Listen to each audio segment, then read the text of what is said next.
Hello from Santiago de Compostela, here with Independence Life. We're following this amazing march calling for IndoRef 2020.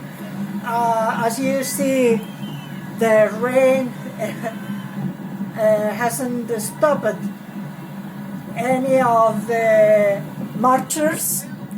It's raining heavily now, and this is just amazing because it's starting to pass by the bridge. So the images are fantastic.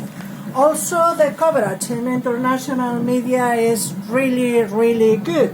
This is the Galicia newspaper, Nos Diario, and of course I was happy to explain the situation in Scotland. My blog, of course, is a reference for the Galician people here.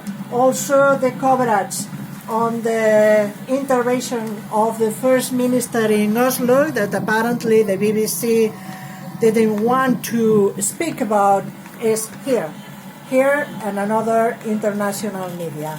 Thank you very much again, Independence Life. This is amazing. This is the banner, all under one banner, and as you see, is a huge crew.